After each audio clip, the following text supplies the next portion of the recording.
Connaissez-vous le plus grand piège dans lequel tombent énormément d'entrepreneurs? Ça peut ruiner votre confiance, ruiner vos chances de réussite, ruiner votre bonheur et surtout ruiner vos résultats et toutes les chances de réussir en tant qu'entrepreneur dans le business. Même si vous êtes indépendant, expert, vous créez une boîte, pour moi c'est l'un des plus gros pièges de l'entrepreneuriat et dans cette nouvelle Game Entrepreneur Stories, je souhaite en parler. Et ce sujet est ultra important, il me tient énormément à cœur parce que vous allez voir que je vais partager avec vous justement quelques anecdotes de comment je suis tombé dans ce piège, ce fameux piège, et puis surtout vous, comment éviter de tomber dedans, quelles sont les erreurs à éviter et comment pouvoir réellement créer une activité, un business qui soit épanouissant pour vous. Et même si vous êtes déjà lancé, vous allez comprendre que c'est un piège dans lequel on peut tomber à tout niveau. Bienvenue ici Johan Yangting et nous voilà dans une nouvelle Game Entrepreneur Stories, format dans lequel je vous raconte justement des anecdotes, des échecs et aussi des réussites de mon parcours d'entrepreneur.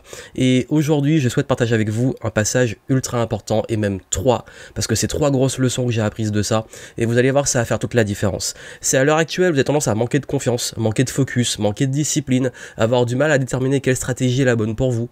Vous êtes perdu dans toute cette tonne d'informations.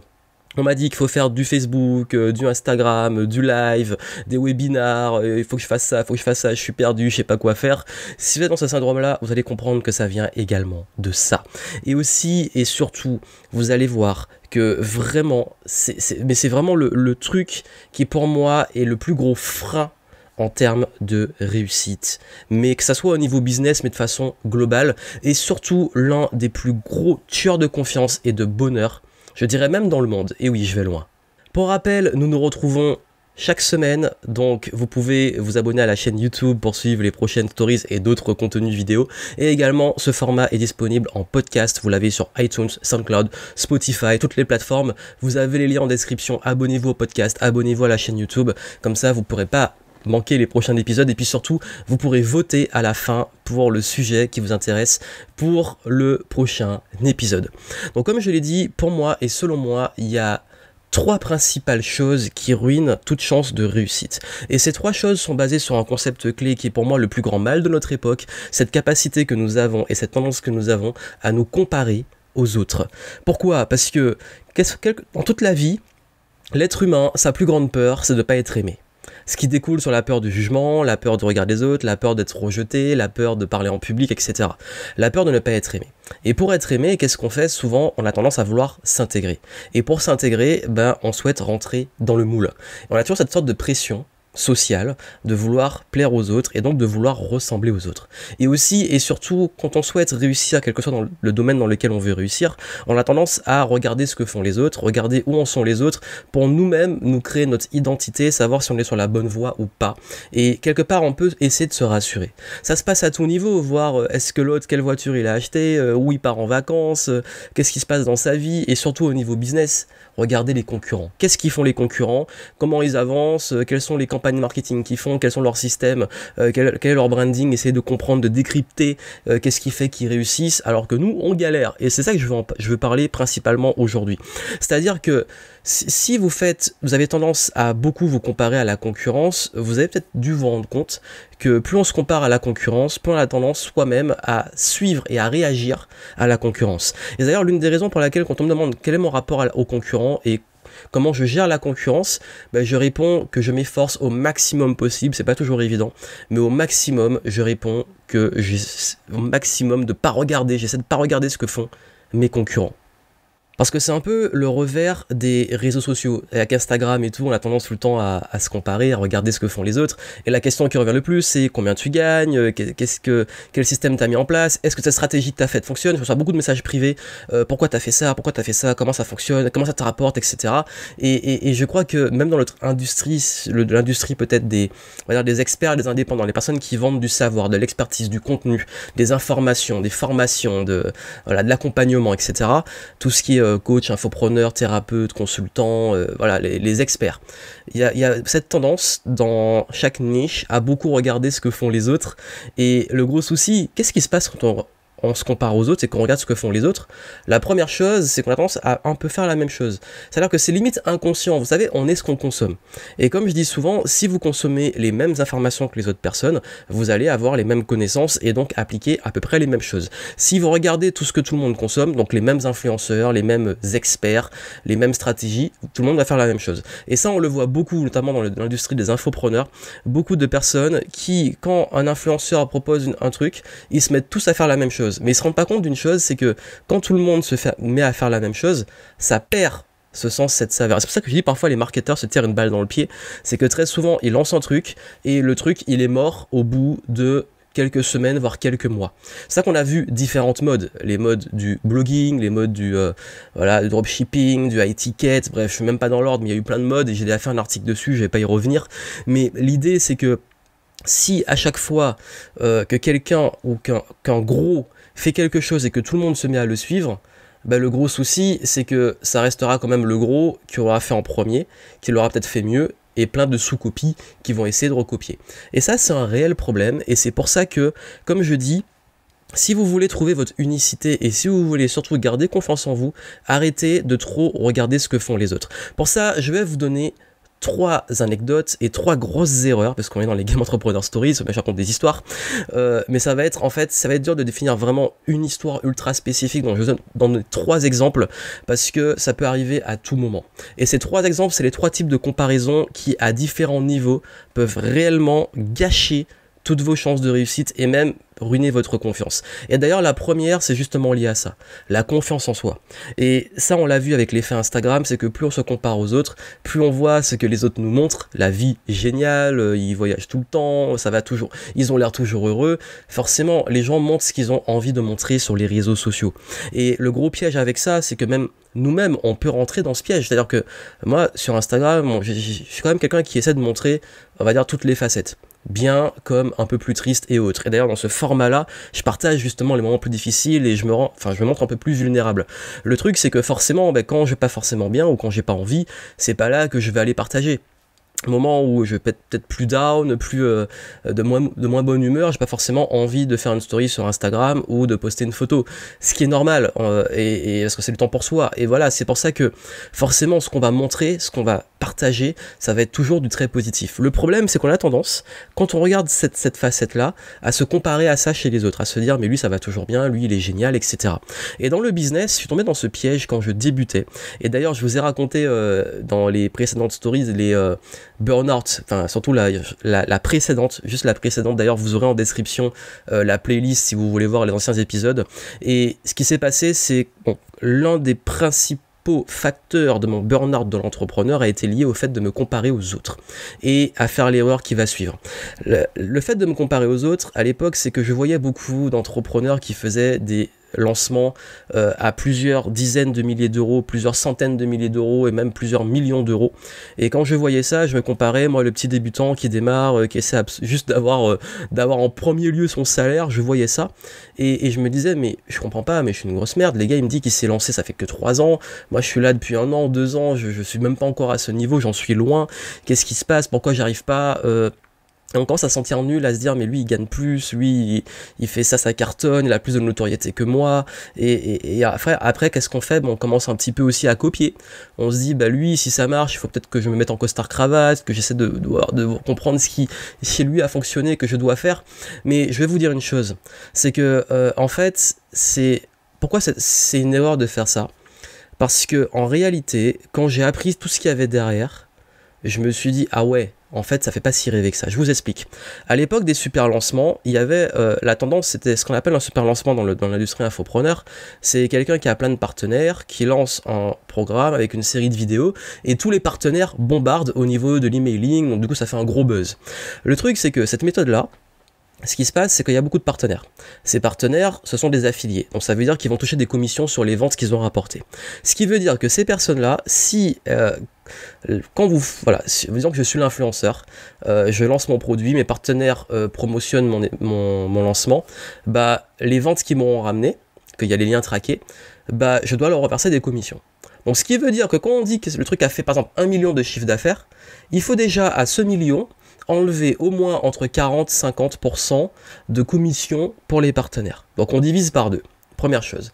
Deuxième chose, bien entendu, il y a un concept clé en business qui est le hors-taxe et le TTC, toutes taxes comprises, notamment la TVA. TVA qui en France est à 20%. Ce qui fait que, en plus de ça, là on parle de chiffre d'affaires, même pas net, on parle de chiffre d'affaires avant la TVA. Donc 1 million, on enlève, on est à 500 000, on enlève de la TVA. Ok, ensuite il faut payer les prestataires parce que les gros lancements comme ça demandent beaucoup d'investissement. Et je me suis rendu compte qu'une fois qu'on enlève tout ça, ben en fait, au final, ça fait beaucoup moins rêver. Et je me suis dit, ah ouais, les mecs, ils te vendent des chiffres, mais on ne sait pas vraiment derrière quels sont les réels bénéfices. Et ce que je vous dis, c'est ultra important parce que, en réalité, beaucoup embellissent leur réussite. C'est facile de s'inventer une vie. C'est facile de toujours montrer les belles facettes, c'est facile d'aller faire des shootings, de se louer une super villa, une belle bagnole, d'aller faire tout ça. Tout le monde peut le faire. Et avec un minimum d'investissement, tout le monde peut le faire. Le seul truc, c'est qu'on a tendance à se comparer, à penser que ça, c'est la vraie vie.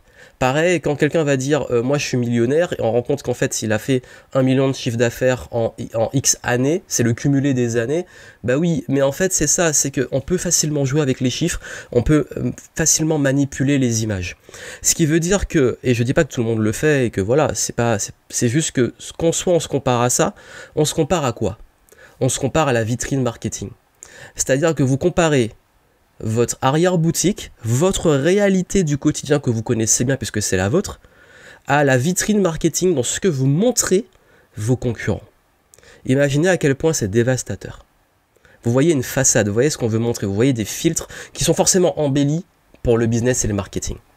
Et ce que je veux vous dire par là, et le premier message que je veux vous donner, c'est faites très attention à ne pas vous comparer justement à la vitrine marketing des autres. Ne comparez pas votre arrière-boutique à la vitrine marketing des autres. Et ça, c'est un destructeur de confiance. Et j'en ai parlé avec beaucoup d'entrepreneurs dans plein d'industries, pas forcément infopreneurs et autres, même des start-upers et autres, même dans l'immobilier. Ils me disent que tous, à un moment, se sont comparés aux autres. C'est normal, ça arrive. On cherche des références, qu'on se cherche un peu, c'est normal de le faire. Le problème, c'est que ça fait souvent des effets comme ça. On se rend triste, on se rend malheureux. Par exemple, bah si, je sais pas, au moment où, en tout cas, j'enregistre ça, on est l'été, bah imaginez si pendant l'été, vous commencez à regarder tout Instagram, vous voyez des gens à la plage, près de la piscine, tout va bien, ils sont heureux, ils sont au soleil, et vous n'êtes pas parti, vous êtes enfermé chez vous, ça vous ruine votre morale. Mais si ça se trouve, eux, ils sont peut-être au soleil et près de la plage, et ils sont dépressifs. Enfin, vous pouvez pas savoir. Ça, le truc que je vous dis, c'est que, pas forcément chercher que les autres aillent mal, c'est juste se dire qu'on ne peut pas savoir ce qui se passe en arrière-boutique. Donc vous, le premier conseil que je veux vraiment vous donner, ne vous comparez pas à la vitrine marketing des autres. Ça nous amène au deuxième point. Le deuxième point qui est qu'on a tendance à se mettre la pression. C'est la continuité de celui-ci. C'est que quand on voit les gens qui réussissent autour de nous, ça peut avoir deux effets. Ça peut nous stimuler et se dire bon, on va élever le game, on va élever le niveau. Comme ça peut également avoir un effet où on va commencer à se mettre la pression et se dire il faut absolument que je réussisse, il faut absolument que je pète les scores, il faut absolument que voilà, on se met une grosse pression avec soi-même en se disant il faut que j'arrive au niveau des autres. Ouh là là, lui il est réussi. Ouh là là, lui il a avancé.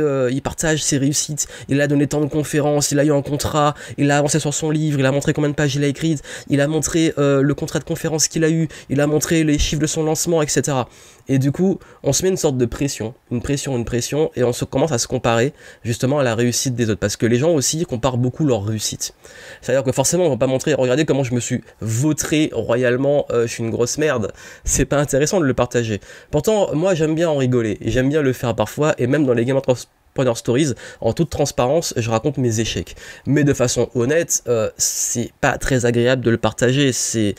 Je le fais parce que c'est important et que j'ai envie de le faire, bien entendu.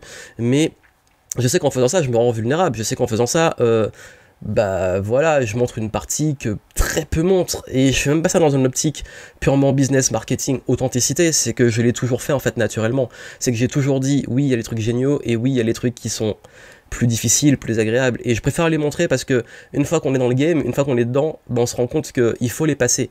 Et voilà pourquoi je le fais, parce que j'ai envie de montrer que c'est pas toujours rose et que quand c'est pas rose, ben c'est là justement que ça se joue. C'est là que la différence va se faire. Et cette différence va se faire aussi sur le fait que vous devez être patient.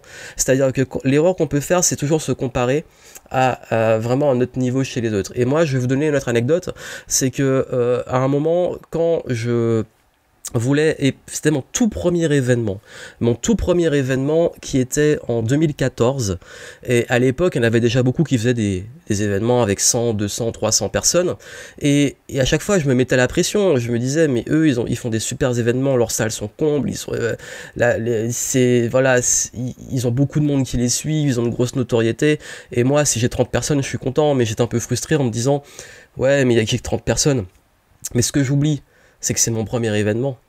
Et ça nous amène à un point clé, c'est que on a tendance à comparer son chapitre 1 au chapitre 25 des autres. Parce que tous ces conférenciers qui m'inspiraient, par exemple, si je regarde Tony Robbins qui remplit des salles de milliers de personnes, ça fait combien de temps qu'il fait ça? 30, 40 ans, des décennies. Les autres à qui je me comparais, ça fait des années qu'ils font ça. Et du coup, quand ils ont commencé, j'étais où? Ben oui, devant 30 personnes. Et c'est ça en fait, c'est que même en business, quand on voit des gens qui génèrent des super chiffres, on oublie que eux aussi ils ont commencé. Et puis même si, voilà, eux ils vont plus vite, et qu'on a l'impression que nous on va lentement, c'est pas grave d'aller lentement, c'est ok. C'est le lièvre et la tortue, après on sait pas, mais le truc c'est que même si vous allez lentement, même si voilà votre chapitre 1 prend du temps, c'est pas grave, l'essentiel c'est votre progression, c'est où vous étiez hier, parce que, et ça va être l'exemple suivant, quand j'ai fait mon dernier événement, là j'ai rempli une grande salle à Paris, oui, et là on se dit, c'est génial en fait, mais entre 2014 et toutes les années qui sont passées, c'est mes nouveaux chapitres. Et si quelqu'un maintenant se compare à moi où j'en suis aujourd'hui alors que lui il démarre, il oublie que lui il a son chapitre 1 et qu'il va falloir qu'il avance dans l'histoire, dans son histoire, qu'il crée son histoire. Donc le deuxième conseil que je veux vous donner, et ça c'est très important, ne comparez pas votre chapitre 1 au chapitre 25 des autres. Comprenez que tout résultat, toute réussite a demandé un processus qui a peut-être été long. Et l'exemple que je peux vous donner, c'est même en sport, se dire ah mais celui-là il a un super corps, ou elle a un super corps, ou alors elle est super en forme, etc. Mais combien d'années d'entraînement elle a derrière? Donc vous voyez, tout est un processus. Et le troisième, alors là, c'est vraiment ultra important. C'est vraiment basé sur votre vision. On dit souvent en business qu'il vous faut une vision. Quelle est votre vision de la réussite, du bonheur, où vous voulez aller? Et là, l'erreur que peuvent faire beaucoup de personnes, c'est se dire ma vision va être basée sur ce que font les autres et ce qui marche pour les autres. Et si je vous donne par exemple l'exemple de mon événement, on va rester dessus. Quand j'ai fait le Game Entrepreneur Live l'année 2019, ce qui s'est passé, c'est que pendant toute la préparation de l'événement, j'ai tendance à me comparer aux autres événements. Je voyais un tel, sa salle, il a 1000 personnes, 1200 personnes, 3000 personnes, lui il a 600, l'événement a cartonné, les gens ont dit qu'ils ont pleuré pendant le truc, ils étaient euphoriques, etc. Et moi, mon événement, voilà, il faut que je le fasse, j'ai un peu du mal à le remplir, il faut que ça prenne, est-ce que je vais être à la hauteur? Et je me comparais à ça, et je me mettais une pression monstrueuse, et je me dis, mais si lui il a fait ça, il faut que je fasse ça, et si lui il a fait ça, il faut que je fasse ça. Et j'arrivais pas à suivre. En fait, et je commençais à ruiner ma confiance de 1, comme avant, à me comparer à leur chapitre actuel, et puis surtout, je perdais ma vision. Ça veut dire que, en fait, je commençais à créer une vision qui était une vision influencée par ce que faisaient les autres. Et quand je me suis recadré sur ça et que j'ai dit non, à un moment, oublie ce que font les autres, ça te ressemble pas. Tu n'as pas envie, toi, de faire un truc de dev perso, de faire les gens taper dans les mains, danser, etc. Toi, tu as envie de faire ton truc à ta sauce. Garde ta vision de ton événement et fais-le à fond. J'ai gardé cette vision, je l'ai fait à fond, je suis resté cadré, ça n'a pas été facile. Et l'événement, les gens ont adoré, et le truc qui est revenu le plus, c'est qu'ils ont dit que ils ont vu des choses qu'ils n'ont jamais vues avant. Pensez-vous que j'aurais pu faire ça si j'avais fait comme les autres? Pensez-vous que j'aurais pu réellement faire quelque chose de différent, un effet wow? Personne ne m'attendait au tournant, et les gens se sont dit wow, il y a eu un effet wow. Il s'est passé un truc, il y a eu un avant, un après. Il y a même dans les témoignages certains qui me disent j'ai changé les codes des événements parce que là j'ai mis ça à un autre niveau et de façon complètement différente où les standards sont tellement ouf que c'est ce que les gens voulaient parce que les gens se lassaient de ce qu'il y avait avant. Et vous voyez, après, ok, s'ils aiment les autres et si les autres leur correspondent et que c'est bien comme ça, tant mieux.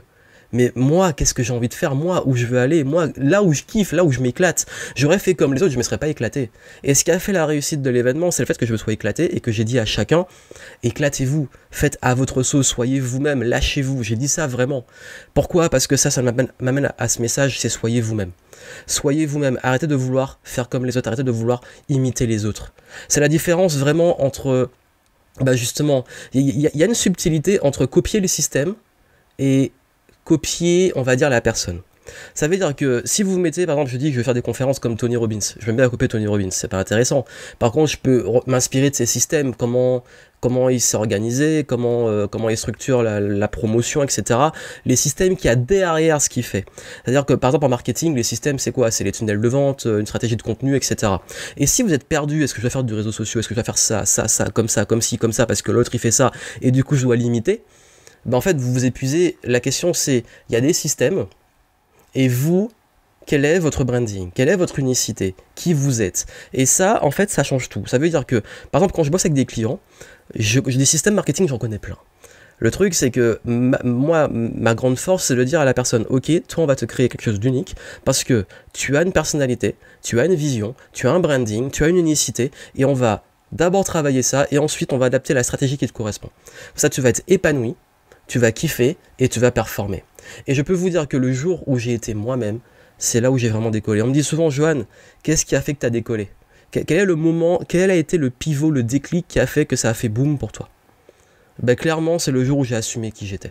J'ai arrêté de regarder ce que faisaient les autres, j'ai arrêté de me comparer aux autres, et j'ai fait, moi, ce qui me semblait bien.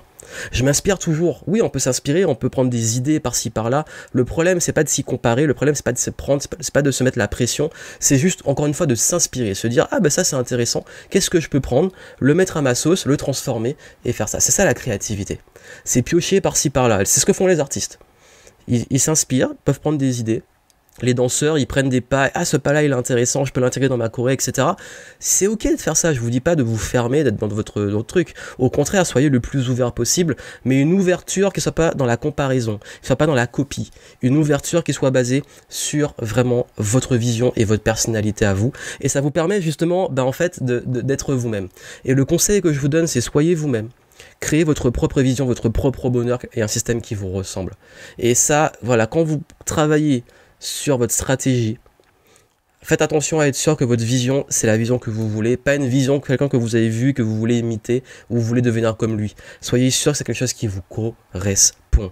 Si vous voulez en description, je vous donne des ressources pour vous aider à faire ce travail si vous avez encore du mal à trouver votre voie, votre unicité, votre orientation. Mais ce que je veux vous dire par là, ce que je veux vous dire vraiment, c'est que se comparer aux autres, c'est vraiment l'un des plus gros pièges du bonheur et de la réussite à ce jour, et c'est l'un des plus grands mal de notre époque, les plus grands mots de notre époque. Et pourquoi? Parce que en fait on a l'accès facilement aux autres avec les réseaux sociaux, c'est le revers de la médaille, et du coup en fait c'est cool, on a des super outils, sauf que ces outils là peuvent aussi nous amener facilement à se comparer aux autres.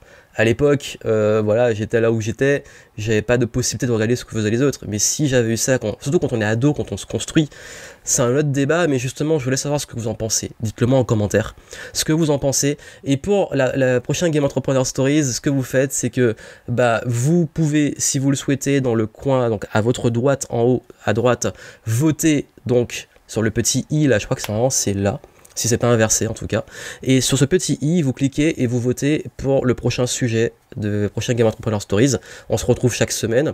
Donc n'oubliez pas, abonnez-vous à la chaîne YouTube, suivez le podcast. Et moi, j'ai hâte de vous retrouver pour une prochaine story. Et puis n'oubliez pas, soyez vous-même, ne vous comparez pas aux autres, ni à leur vitrine, ni à leur chapitre 1. Et n'oubliez pas que ce qui compte le plus, et je vais finir dessus, c'est votre propre progression personnelle. La seule chose sur laquelle vous devez vous comparer, c'est où vous étiez hier. Et où vous êtes aujourd'hui. Restez en progression, continuez à avancer, et moi je vous souhaite plein de succès. À très bientôt.